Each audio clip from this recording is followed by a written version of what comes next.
Today again, we are looking at another havoc of sexual impurity.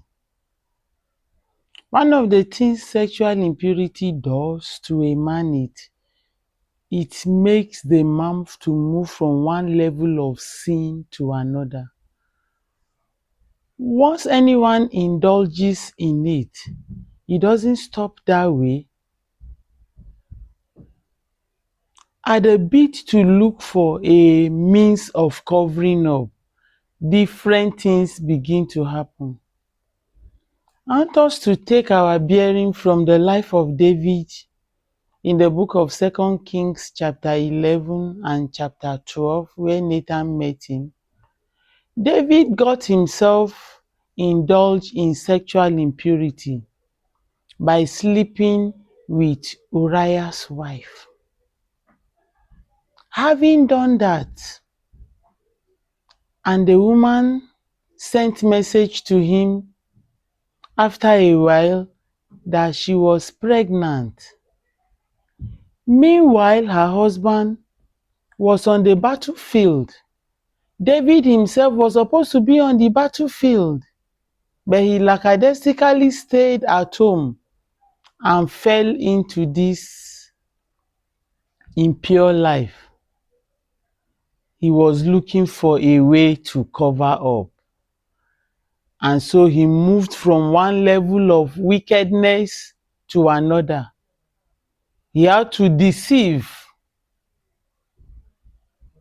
Uriah to come back home, and then he can go back to sleep with the wife, let the wife become pregnant. Let it be that when the woman is pregnant, it will be that it was at the same period.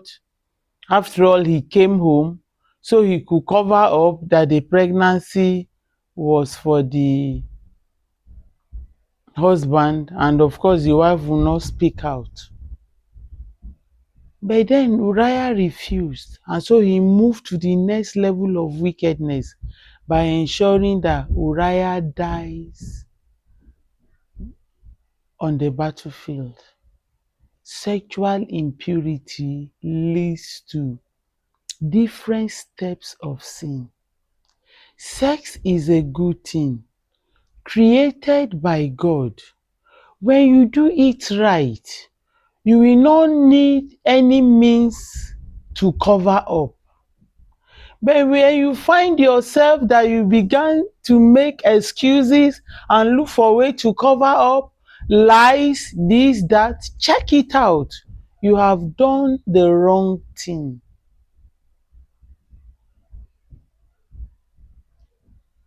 Let us keep our sexual life pure.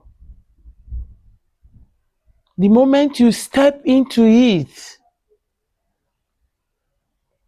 you want to do more, and then you want to look for more means to cover up, either lying to your husband, lying to your wife, deceiving people here and there, and even in the case of Uriah's wife becoming pregnant for a man that is not her husband.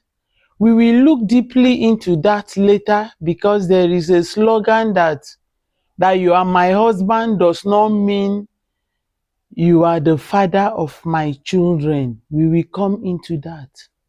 Sexual impurity leads to this. But remember, our key note for the month of November 2025 and all the days of our lives is: every sexual impure person cannot see God, will not make it to heaven.